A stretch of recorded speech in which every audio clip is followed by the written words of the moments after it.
Dim dum da na da dim da na da dim dum da na da dim da na dim dum da na dim dum da na da dim da na o da ni da na di da na na o da ni da ni da na di da na da di na da dim dum da na da dim da na dim dum da na da dim सर्व वेदार्थ तत्वज्ञं वेदार्थ प्रतिपादकं पुराणसार सर्वज्ञं कृष्णं वन्दे जगद्गुरुं श्रीमद्भागवती गाथा रहस्यार्थ प्रकाशकं संशयोन्मूलनचनं कृष्णं वन्दे जगद्गुरुं कृष्णं वन्दे जगद्गुरुं कृष्णं वन्दे जगद्गुरुं वासुदेव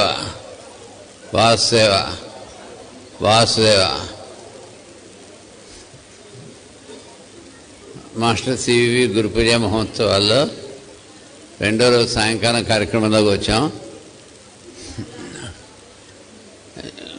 సహజీవనము అనే పేరుతో మనకి లేకపోతే బృందావనం అనే పేరుతో మనం ఏర్పాటు చేసుకున్న ఈ గురు పూజల్లో మనం ప్రతి సంవత్సరం నిర్వహించుకుంటూ ఉంటాం. ఈ గురు పూజల్లో గురువుగారి యొక్క వెలుగు అంతా నిండి ఉంటుంది. అందులో ఆనంద స్వరూపులుగా అందరం ఓలలాడుతూ ఉంటాం. మహర్షి గారి అనుగ్రహంతో మనందరం కూడా ఈ గురు పూజల్లో ఆనందంగా సంతోషంగా ఉత్సాహంగా గడపడం అనేటువంటిది జరుగుతుంది. ఎంత అలసిపోయి వచ్చినా ఇక్కడికి వచ్చేటప్పటికీ చక్కనైనటువంటి ఉపశమనం అనేటువంటిది కలుగుతుంది. ఈరోజు నాకు ఇచ్చినటువంటి అంశం జన్మదిన సందేశాల గురించి చెప్పడం. మహర్షి గారి యొక్క జన్మదిన సందేశాలు. ఇందులో ఒక సందేశం మచిలీపట్నంలో ఇచ్చారు.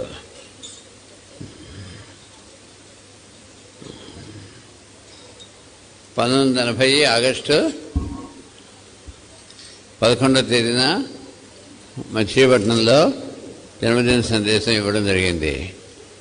మరొక జన్మదినం 1981 ఆగస్టు 11వ తేదీన శ్రీశైలంలో అక్కడ మన సెంటర్లో ఇవ్వడం అనేటువంటిది జరిగింది. జన్మదినము అంటే జన్మదినోత్సవం, జన్మదినం ఇవన్నీ అంటే వీటి గురించి మాస్టర్ ప్రత్యేకంగా చెప్పి ఉన్నారు. మనం పుట్టడం అంటే మన శరీరం జన్మించడం అని చెప్పి అంటాం కదా. ఈ శరీరం జన్మించిన దానికి జన్మదిన ఉత్సవం అనేటువంటిది మొదలైనటువంటిది చేసుకుంటూ ఉంటాం. జన్మదిన సందేశం ఉదయాన్ని జన్మదినము, జన్మదిన ఉత్సవము అని ఇవన్నీ మంచి విషయాలే. కానీ అయితే వీటి మీద మహర్షి గారికి కొన్ని అవకరమైనటువంటి అభిప్రాయాలు ఉన్నాయి అని చెప్పారు. మన పెద్దవాళ్ళు ఈ శరీరం మనం కాదు అని చెప్తారు. ఈ పెద్దవాళ్ళు ఏం చెప్తారు అంటే నిజమే, మనకి వేదాంతంలో చూసినట్టయితే ఈ శరీరం మనం కాదు, మన ఆత్మ ఈ శరీరాన్ని ధరించి దిగి వచ్చింది అని చెప్పి చెప్తారు. ఓ పక్క శరీరం జన్మించిన దినాన్ని జన్మదినము అంటున్నాం, ఇంకొక పక్క కోప్పడకండి ఊరికే మీ ముందు పెడుతున్నాను. మరి వీరు వేదాంతం నమ్మినట్ట నమ్మనట్ట అంటే మనం వేదాంతం చెప్పుకున్నట్లయితే ఈ శరీరం మనం కాదు, మనం ఆత్మ శరీరంగా దాచి వచ్చింది అని చెప్తారు. చెప్పి మరైతే ఈ శరీరంలోకి దిగి వచ్చిందని జన్మదినం అంటారు. దీనికి మనం వేదాంతాన్ని నమ్మినట్ట నమ్మనట్ట అని అడుగుతున్నారు మా మహేష్ గారు. అట్లాగే మనకి అసలు మోక్షం అనేటువంటిది ఇస్తాను అని చెప్పి ఎవరైనా అన్నట్లయితే మోక్షం మీద నమ్మకం ఉందా లేదా అని చెప్పి అడుగుతారు మహేష్ గారు. నిల్చున్న పరంగా ఇంత వేదాంతం చదువుకున్న ఏ కృష్ణమాచార్యునో ఏ శాస్త్రి గారినో ఎవరో పిలిచి భగవంతుడు ఎవరో ఈ పరంగా నీకు మోక్షం ఇస్తాను వస్తావా అంటే మహేష్ గారిని కానీ మహేష్ గారు ఇప్పుడు కూడా ఆయన ఏదైనా ఉదాహరణ చెప్పేటప్పుడు ముందు తననే చెప్పుకునేవారు. ఎప్పుడు కూడా మీకు ఇలాగా వాళ్ళలాగా అని ఎప్పుడు చెప్పేవారు కాదు. ఈ కృష్ణమాచార్యులు అని చెప్పేవారు, అదే నేను అని చెప్పేవారు. ఎప్పుడు కూడా ఆయన అంతే. కాబట్టి ఈ మోక్షం ఇస్తా అని చెప్పి భగవంతుడు కానీ ఇంకెవరైనా కానీ వచ్చి మన అడిగినట్లయితే నా పరంగా ఆ పరంగా పరంగా ఇస్తే నేనైతే తీసుకొని ఉంటాను అంటారు. అని అడిగితే ఎందుకు పిల్లలు కూడా కలవాడిని, ఇంకా పిల్లలకు పెళ్ళిళ్ళు అన్నీ ఉన్నాయి, మరి ఎన్నో ఉద్యోగం చేయించుకునేందుకు హైదరాబాద్ వెళ్ళాలి అంటే ఇవన్నీ చెప్తాం అనమాట.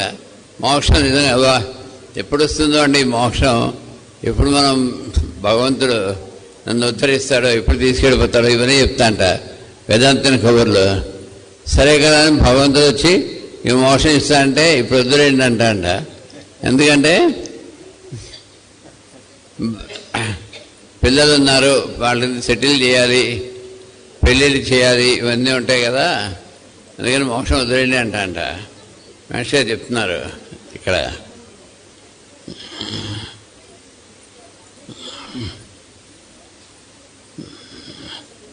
అయితే మహేష్ గారు ఇంకా దీంట్లో ఏం చెప్తారంటే గురువులు వాళ్ళు అంటే గురువులు అంటే పరమ గురువులు మామూలుగా లోకంలో కనిపించేటువంటి బాధ గురువుల గురించి కూడా చెప్తూ ఉంటారు. దానికి కూడా ఆయన్నే ఎగ్జాంపుల్గా చెప్తారు. చెప్పుకుంటూ ఒకసారిట ఒక గురువు గారు మీకు భగవంతుడిని ఉన్నపడంగా కనిపింపజేస్తాను అని చెప్పారట. దీంట్లో జన్మదిన సందేశంలో ఈ కథ ఉంటుంది, అది కూడా మనం చక్కగా చదువుకోవచ్చు. మీకు ఉన్నపడంగా భగవంతుడు కనిపించే మార్గం అని చెప్తాను, ఈ మంత్రం చేసుకోండి, ఇది చేయంగానే భగవంతుడు కనిపిస్తారని చెప్తారు. సరే కదా అనుకుంటారు అని శిష్యులు అందరూ చేరుతారు. చేరడం మంత్రం ఇస్తారు. ఇచ్చిన తర్వాత మహేష్ గారు చెప్తారు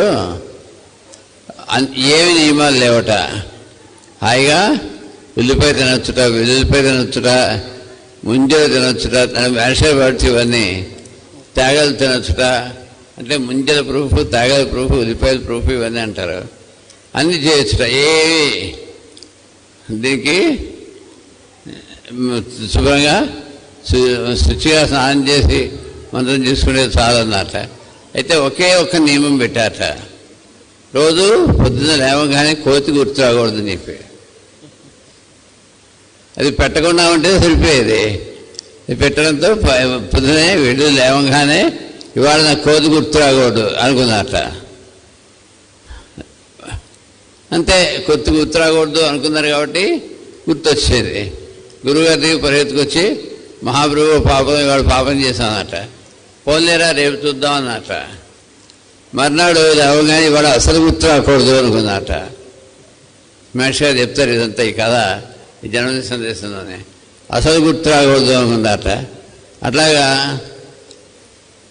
రోజు కూడా వాళ్ళు పొద్దున గుర్తు అంటే ఈయన ఈ పొద వేయకుండా ఉంటే గుర్తు వచ్చేది కాదు. నియమాలు ఏమీ అక్కర్లేదు అని చెప్పేసి మీరు చక్కగా హాయిగా పొద్దున్నే లేవగానే స్మరణ చేసుకుంటూ రండి అన్నారనుకోండి, హాయిగా స్మరణ చేసుకుంటూ లేచి వస్తారు.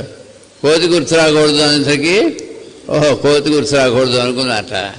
అనుకునేటప్పటికీ ఏమైంది, అంతే ఇంకా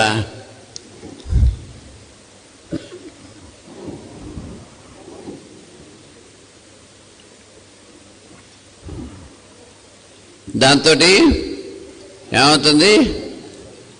మంత్రం అనేటువంటిది, సిద్ధి అనేటువంటిది జరగట్లే. ఆ గురువుగారు ఏం చేశారట, అప్పటి నుంచి ఇప్పటిదాకా మళ్ళా అక్కడే తిష్ట వేస్తున్నారు. మీకు ఎప్పుడైతే భగవంతుడు కనిపిస్తారో అప్పుడే నీ ఇక్కడి నుంచి వెళ్తానో, మీకు భగవంతుడు కనిపించేదాకా నీ వెళ్ళదని చెప్తారట గురువుగారు.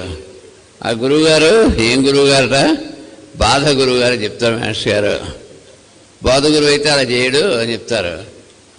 కృష్ణమాచార్యులు అప్పటి నుంచి సంవత్సరం పాటు బంధంలోనే ఇలాగే ఉన్నారని చెప్తారు దీంట్లో. కాబట్టి అటువంటి మంచి కథ ఒకటి చెప్తారు. ఇట్లాగా మచిలీపట్నంలో ఉన్న దీంట్లో జన్మదిన సందేశం మొత్తంగా ఇచ్చి ఉన్నారు. అట్లాగే శ్రీశైలంలో జన్మదిన సందేశం ఇచ్చారు. అక్కడ చెప్తారన్నమాట. శ్రీశైలంలో ఇచ్చింది.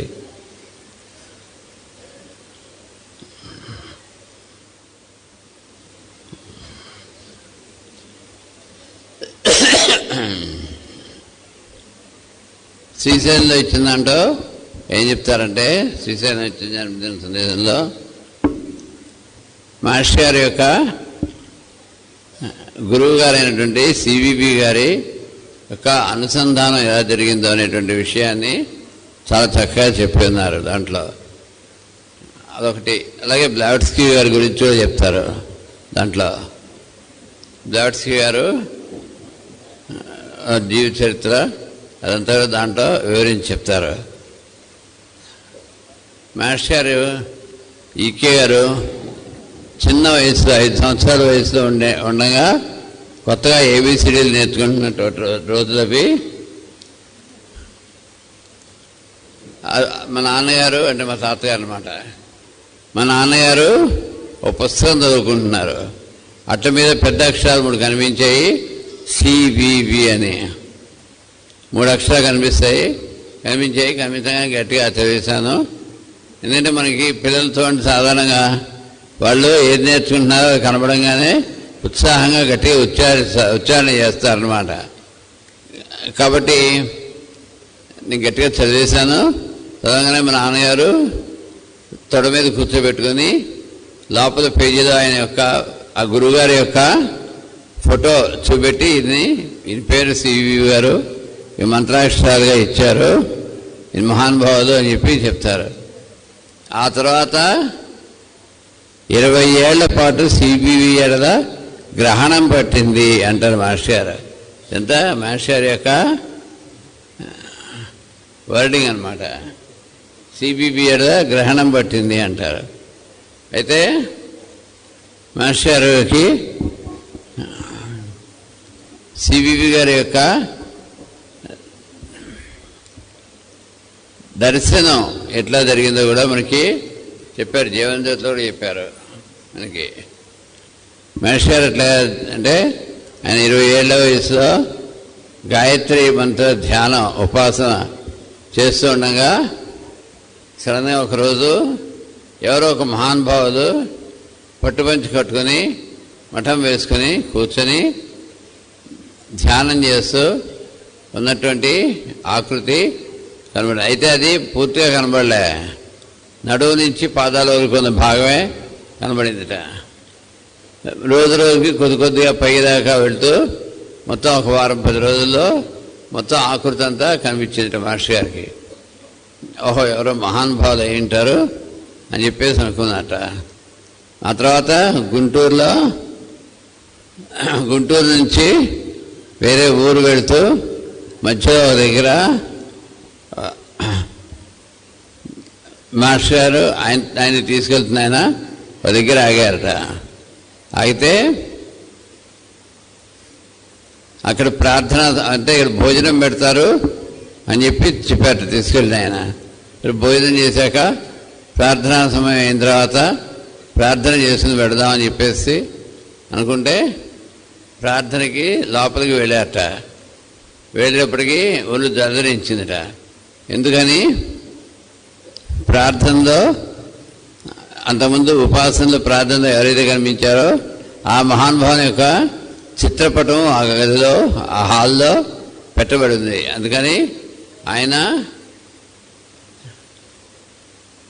చూసి చాలా ఆశ్చర్యపోయారు. అప్పుడు తీసుకెళ్ళిన వ్యక్తిని అడిగితే వారెవరో చెప్పారట. ఎవరో అనే విషయం చెప్పిన తర్వాత వారి జీవిత చరిత్ర చదవటం ఇవన్నీ కూడా సంభవించాయన్నమాట. ఈ విషయాలన్నీ ఈ జన్మదిన సందేశం అనే దాంట్లో శ్రీశైలంలో వచ్చిన దాంట్లో కూడా దాంట్లో ప్రత్యేకంగా ఇచ్చి ఉన్నారన్నమాట మాస్టర్ గారు. తర్వాత ఇంకా బ్లావెట్స్కీ గారి గురించి కూడా ముచ్చటించారు చాలా చక్కగా. బ్లావెట్స్కీ గారిని జగన్మాత స్వరూపిణి అంటారనమాట మాస్టర్ గారు. బ్లావెట్స్కీ గారు చిన్నతనంలోనే ఆవిడ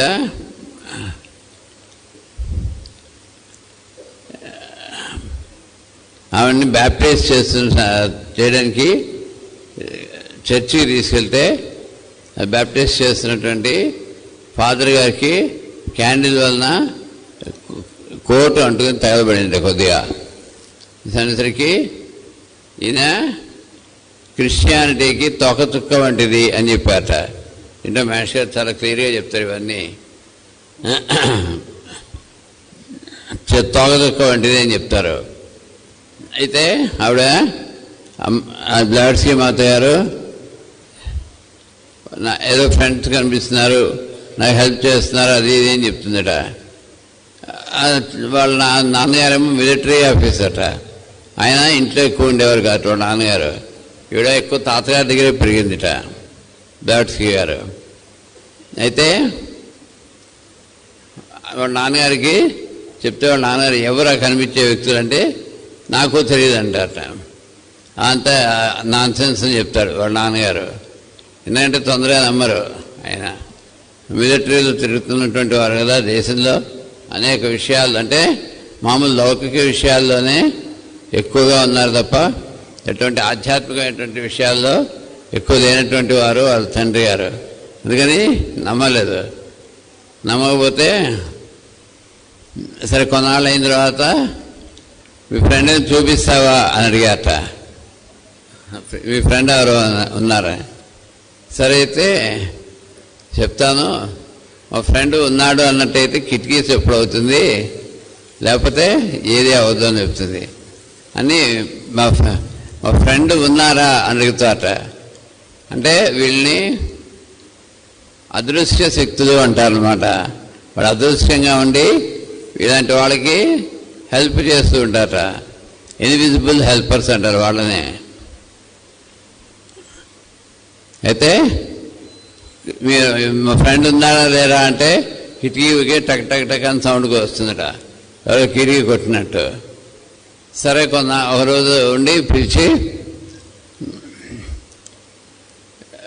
ఈ ప్యాసేజ్ రాస్తావా అని చెప్పి బోర్డులు సిద్ధంగా పెడితే ఈ ప్యాసేజ్ చదువుతావా అంటే ఈవిడ చదవడానికి ఆ భాష నాకు రాదు, మా ఫ్రెండ్కి కూడా రాదంటున్నారు. అయితే ఆయన ఏం చెప్తుందంటే ఆయన బోర్డు ఒకటి తెచ్చిపెడితే బోర్డు మీద నేను ఎలాగా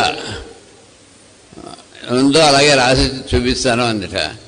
సరే ఏడ్చిందిలే అని చెప్పేసి బోర్డు తెప్పించి చాక్పీస్ బోర్డు ఇస్తారట. ఇస్తే ఆ మాస్టర్ అంటే ఎవరైతే వీడికి హెల్ప్ చేస్తున్నారో ఆ మాస్టర్ గారు ఆయన జ్వాల్కుల్ మాస్టర్ అనమాట. ఆయన హిమాలయాల్లో ఉంటారు. జ్వాలాకుల మహర్షి అని మనకి భారతంలో కృష్ణుని వారి దగ్గర ఉన్నటువంటి మహర్షుల్లో ఒక మహర్షి జ్వాలాకుల మహర్షి. ఆయనే జ్వాల్కుల్ గారు అంటారనమాట. ఆయన చేతి మీద గాలిలో ప్రతి అక్షరం రాసి చూపిస్తే అంటే ఆవిడ రాసింది వాళ్ళ నాన్నగారు రాసింది బోర్డు మీద రాసి పక్కకి తిప్పి పెట్టారు చూడకుండా. అప్పుడు దీన్ని చదవగలగా అంటే ఆవిడ చెప్తుంది ఇది చదవలేను, మా ఫ్రెండ్ నాకు చెప్తాను నేను రాస్తానని. ఆయనేమో చేతి మీద ఒక్కొక్క అక్షరం రాయడం, ఈ బోర్డు మీద రాయడం, అలా మొత్తం ప్యాసేజ్ అంతా రాసేసారట. ఆయన చెప్తుంటే అయినా నమ్మబుద్ధి కాలేదు ఈయనకి, నాన్సెన్స్ అనుకున్నట్ట. ఈయన ఎవరు, బ్లావెట్స్కీ గారు వాళ్ళ ఫాదరు. సరే ఒకసారి ఏమైందంటే వాళ్ళ ఇంట్లో మేడ మీద అప్పుడు పెద్దగా రూఫ్లు ఎత్తుగా ఉండేవి. ఆ రూఫ్ మీద ఒక బొమ్మ పేస్ట్ చేయబడిందిట, ఒక ఫోటో. దానికోసం అని చెప్పి బల్ల మీదకి వచ్చి దాని స్టూల్ వేసుకొని ఎక్కిందిట. ఎక్కి తీయబోతుంటే అది పడిపోకుండా ఉండడానికి ఒక చెయ్యి ఆ రూఫ్ కాంచి ఉంచిందిట. ఆ రూఫ్కి అంతా బూజు పట్టి ఉండడం వలన ఈ చేతి గుర్తుగా దామి పడిందిట. అయితే ఈవిడ తీద్దామని ప్రయత్నం చేయడంలో ఈ బలాలు మొత్తం బెసిగి కింద పడిందిట. కింద పడితే గవ శబ్దానికి పైకి వచ్చారట తండ్రి గారు ఇంకా మిగిలిన వాళ్ళు. వచ్చేప్పటికి బలాలు పడిపోయినా ఈవిడ నుంచుంది, పడలేదు. ఏం జరిగింది అన్నట. ఏం జరగలేదు, బలాలు పడ్డాయన్నట. మరి నువ్వు పడలేదా అంటే నేను పడలేదు. పోనీ ఇది ఏమన్నా అబద్ధం చెప్పిందా, బలాలు పడి ఉన్నాయి, బల్లా కుర్చీ ఉన్నాయి. సరే మరి ఏమైంది అంటే నేను చెప్పానుగా మా ఫ్రెండ్ టైంకి వచ్చి పట్టుకుని నిలబెట్టారు, నేను పడిపోలేదు, బలాలు పడ్డాయందిట. అంటే వాళ్ళు ఆ టైంకి వచ్చి పట్టుకుని జాగ్రత్తగా ఇది చేస్తారు. అది ఒక సంఘటన. బ్లావెట్స్కీ మాత గారి జన్మ జీవితంలోని ఒక సంఘటన అదొకటి. ఇలాగ అనేక సంఘటనలు చెప్పారు మేష్ గారు దీంట్లో. అట్లాగే కొంచెం పెద్ద అయిన తర్వాత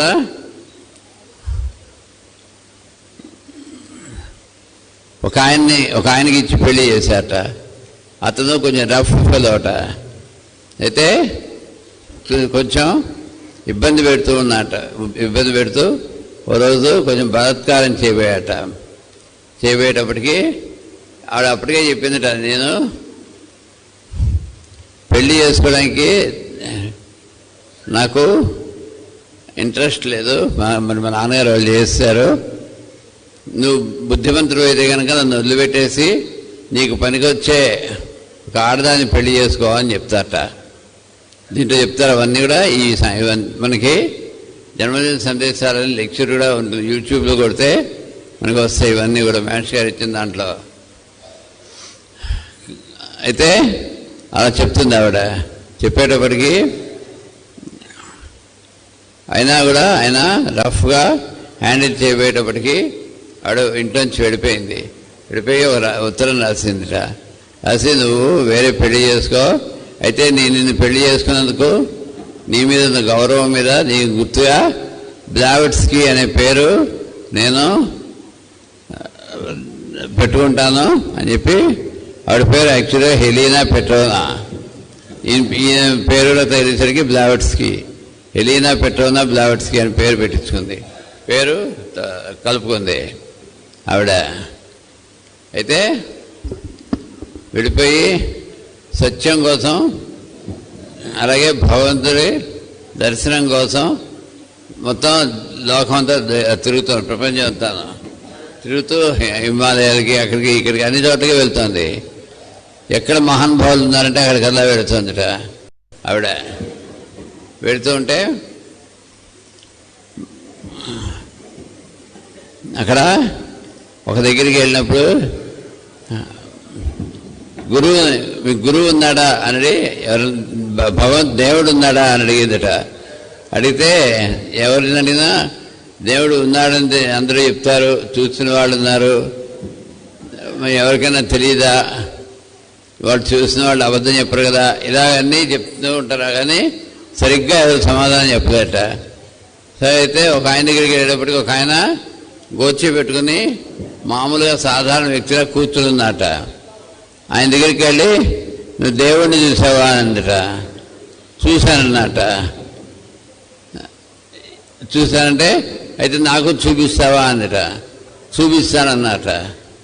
అనేసరికి ఎప్పుడు అంటే ఇప్పుడే, ఎక్కడ అంటే ఇక్కడే చూపిస్తానన్నట.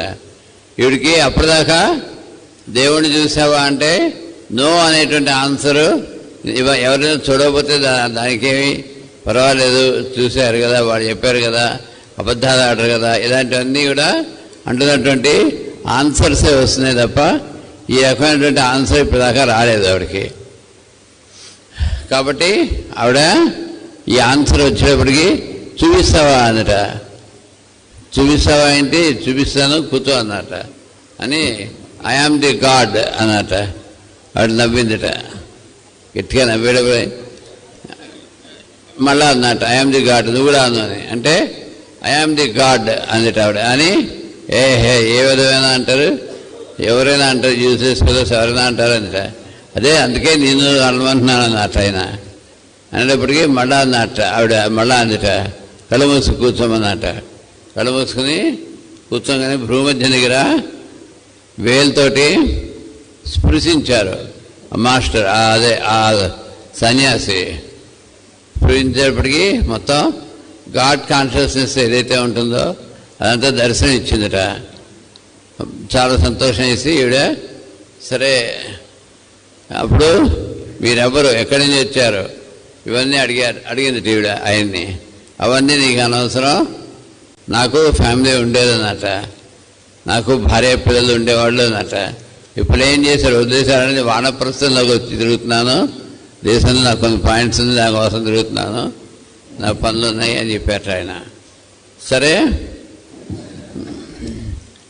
ఆవిడ మామూలుగా ఆవిడ ఉన్నటువంటి స్థలానికి వచ్చిందట.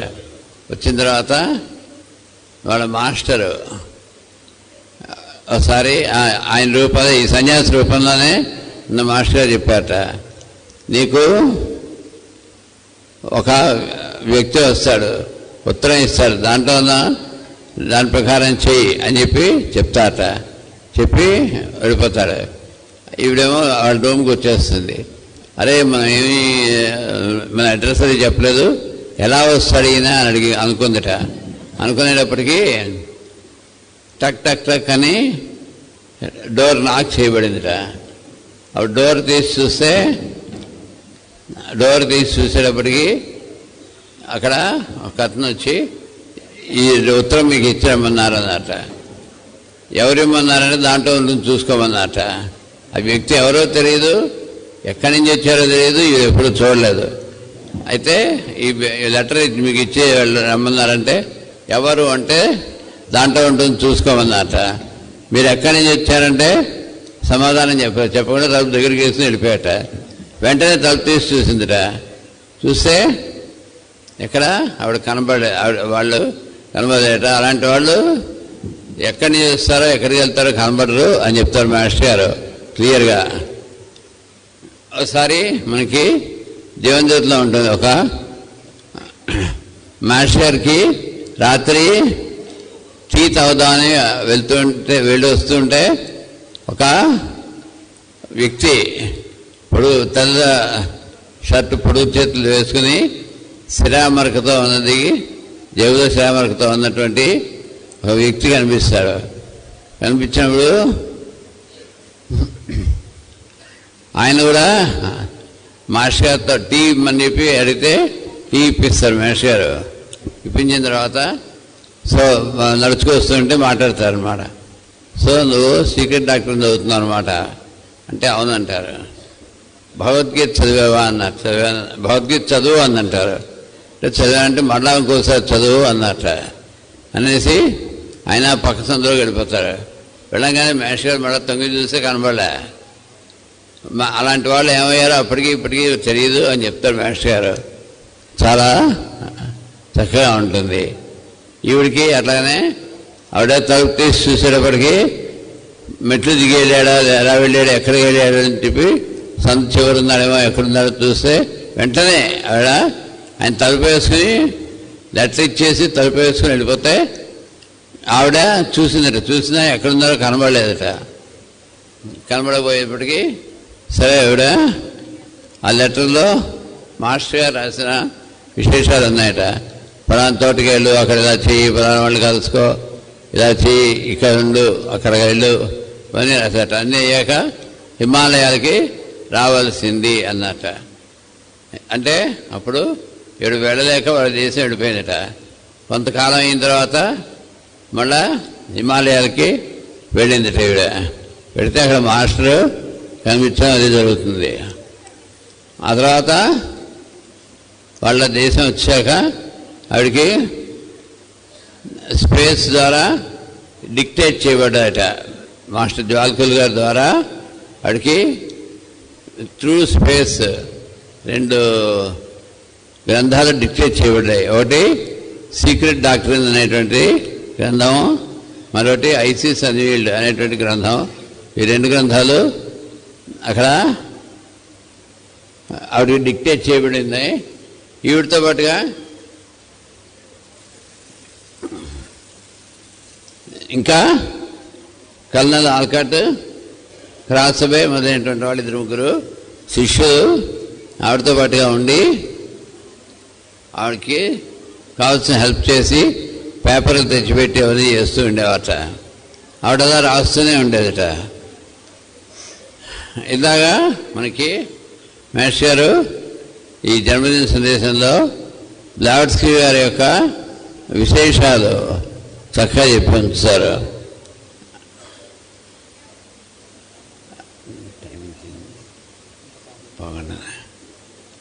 అయితే దాంట్లో ఇంకా ఏం చెప్తారు మహర్షి గారు జన్మదిన సందేశాల్లో? అసలు ఆయన వైద్య సేవ ఎలా ప్రారంభం చేశారనేటువంటిది చక్కగా ఇచ్చి ఉన్నారన్నమాట.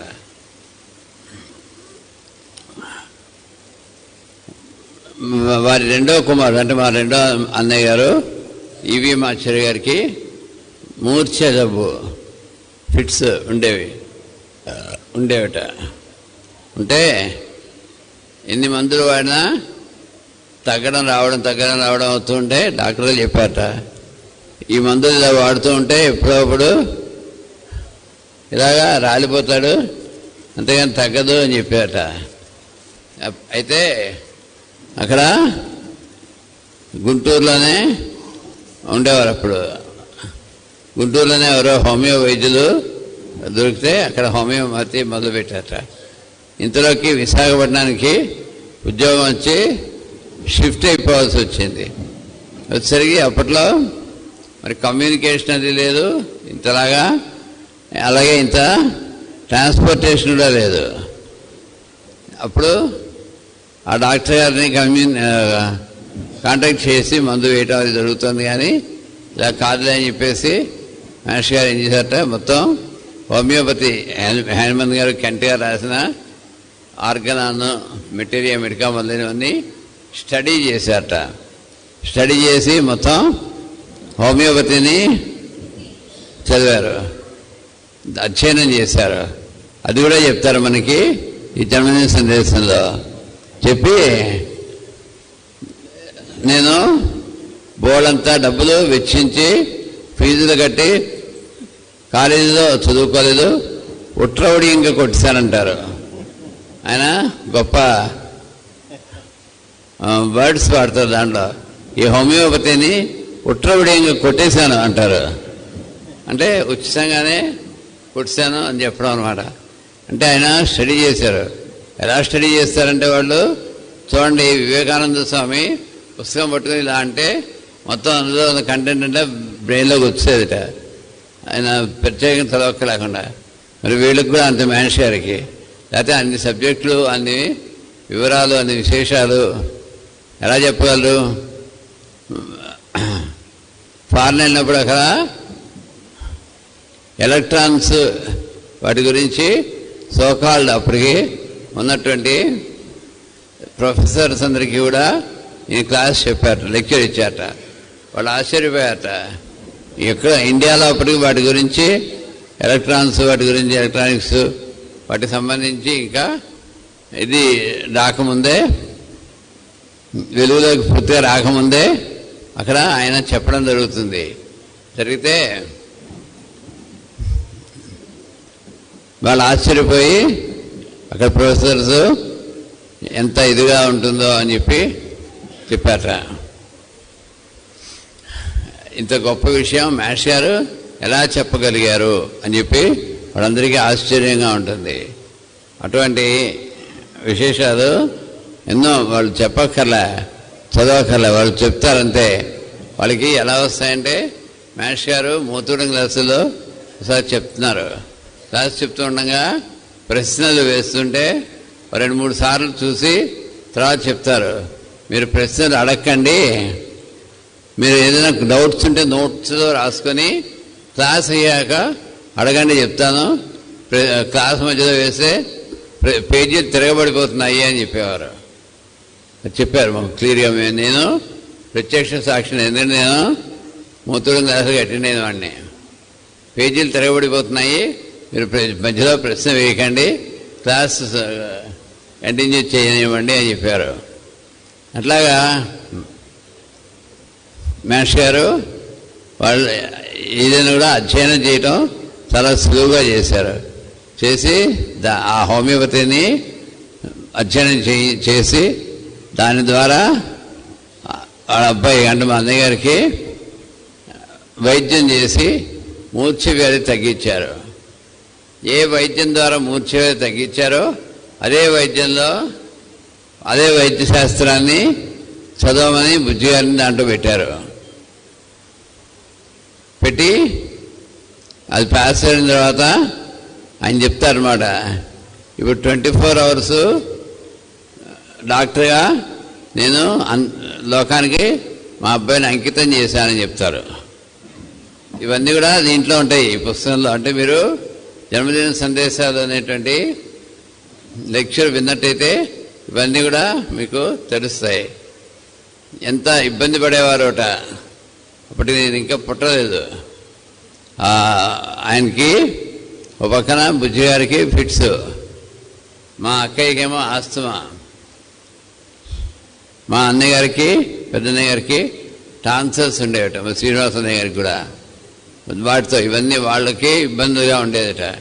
ఇంట్లో ఇంత ఇబ్బంది పడుతూ ఏనాడు కూడా ఇబ్బందిగా ఫీల్ అవ్వకుండా ఆయన కానీ అమ్మగారు కానీ ఏనాడు ఇబ్బంది పడకుండా ఈ కర్తవ్యం ఏంటుంటుందో అది ఆ కర్తవ్యాన్ని నిర్వహించడం అనేటువంటిది మాత్రమే చేసేటువంటి వ్యక్తులు అన్నమాట వాళ్ళు.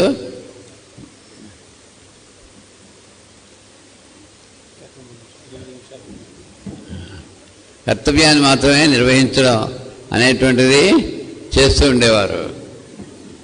కాబట్టి అటువంటి హోమియోపతి వైద్యాన్ని ఆయన అందించారు. ఇప్పుడు ఆయన అనుయాయులు అంటే మహర్షి కేర్ అనుయాయులు ఎంతోమంది హోమియో వైద్యం చేయటం, అంటే క్వాలిఫైడ్ డాక్టర్స్ అయినా క్వాలిఫైడ్ కాకుండా మహర్షి గారి దగ్గర వైద్యం నేర్చుకున్నటువంటి డాక్టర్స్, ఆ తర్వాత మిగిలిన పెద్ద బుజ్జి గారు, అనంతకృష్ణ గారు, శ్రీనివాస్ గారు, ఇంకా రామచంద్రరావు గారు మొదలైనటువంటి వాళ్ళందరి ద్వారా నేర్చుకున్నటువంటి వాళ్ళు ఎంతోమంది ఇప్పుడు వైద్య సేవ చేస్తున్నారు. క్వాలిఫైడ్ వాళ్ళు ఎటు చేస్తూ ఉంటారు, వీళ్ళు కూడా చేస్తున్నారు అన్నమాట. కాబట్టి ఈ వైద్య శాస్త్రాన్ని మేష్ గారు అధ్యయనం చేశారు, అదొకటి చెప్పారు. తర్వాత ఇంకా అనేక విశేషాలు చెప్పారన్నమాట మేష్ గారు. మీరు నా కాళ్ళ మీద పడ్డం కాదు, మీ కాళ్ళ మీద మీరు నిలబడండి అని చెప్పారు. చెప్పి మీకు నా దగ్గర ఎక్కడైనా స్థానం ఉందంటే నా పాదాల దగ్గర కాదు, నా హృదయంలో అని చెప్తారు ఆయన ఎప్పుడు కూడా. అందుకని నా పాదాల మీద పడడం కాదు, మీరు మీ పాదాల మీద నిలబడండి అని చెప్తారు. ఇవన్నీ కూడా చాలా చక్కగా చెప్తారన్నమాట మనకి. అట్లాగే ఇంకా ఏం చెప్తారు మహర్షి గారు,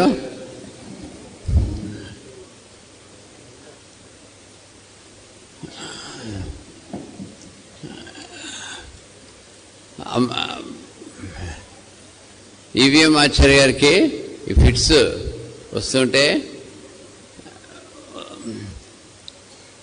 డాక్టర్ దగ్గరికి అర్ధరాత్రి అయినా తీసుకెళ్ళడం మొదలైనటువంటి చేసేవారట. అప్పటికే హోమియోపతి మొదలెట్టక ముందు చేసినటువంటి విషయం అన్నమాట. అలాగే ఆమంచర్ల శేష తిరుపతిరావు గారని ఆయన దగ్గర కూడా వైద్యం చేయించడం అవన్నీ చేసేవారు.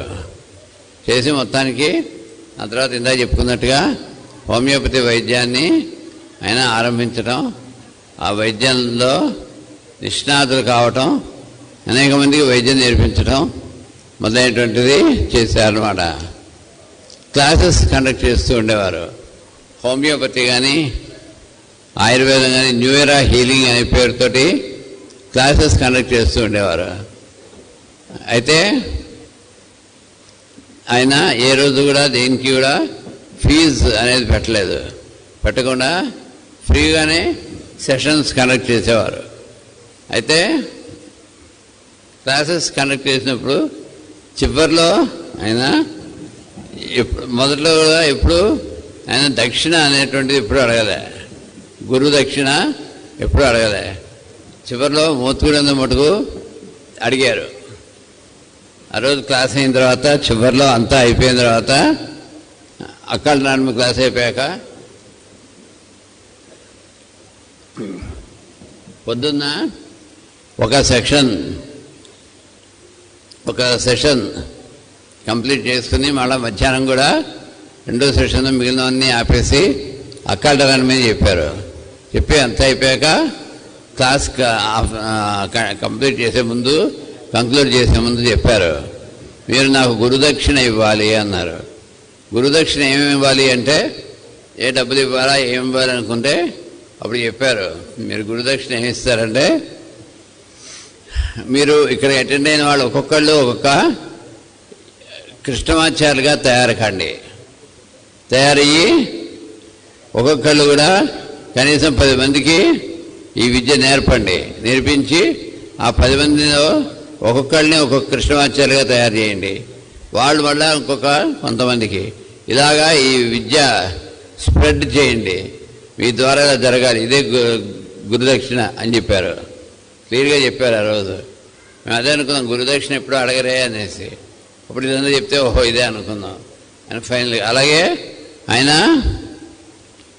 శరీరం విడిచిపెట్టే విషయాలు కూడా ఇండికేట్ చేశారు. కానీ అంటే మనం అలా అనుకోం కాబట్టి మనకి తెలియలేదు. మోతుగూడెం అయిపోయిన తర్వాత డొంకరాయిలో శివరాత్రి అభిషేకం జరిగింది పొద్దున్న. అప్పటికే మాస్టర్ గారికి మలేరియా అటాక్ అయింది, సెరిబ్రల్ మలేరియా. అందుకని అభిషేకం స్టార్ట్ అయ్యాక వెళ్ళి పడుకున్నారు, లోపల రెస్ట్ తీసుకున్నారు. సాయంత్రం లెక్చర్ చెప్తూ ఉదయం నుంచి ఇక్కడ అభిషేకం పూజ అవన్నీ జరిగాయి. ఇలాంటి ఆధ్యాత్మిక కార్యక్రమాలు ఎక్కడ ఎప్పుడు జరిగినా మనసారా రమ్మని మీరు ఆహ్వానిస్తే భౌతికంగా రాగలిగిన పరిస్థితిలో ఉంటే తప్పకుండా వస్తానన్నారు. అప్పుడు ఏమనుకుంటాం, పొద్దున్న నుంచి భౌతికంగా ఆయనకి అనారోగ్యంగా ఉంది కాబట్టి రాలేకపోయారు. కాబట్టి ఇలా అనారోగ్యంగా ఉంటే రాలేరు, లేకపోతే వస్తారు అనుకున్నాం. అంటే అప్పుడు భౌతికంగా రాగలిగిన పరిస్థితిలో అంటే ఫిజికల్ బాడీ కనుక ఉన్నట్టయితే నేను తప్పకుండా వస్తాను, లేకపోతే రాలేను కదా అని ఒక ఇండికేషన్ అనమాట. అయితే మనం అనుకోం కాబట్టి తెలియలేదు అక్కడ. అట్లాగే మోతుగూడెంలో నా ఆఖరి లెక్చరు రామాయణం అవ్వాలి అని చెప్పారు.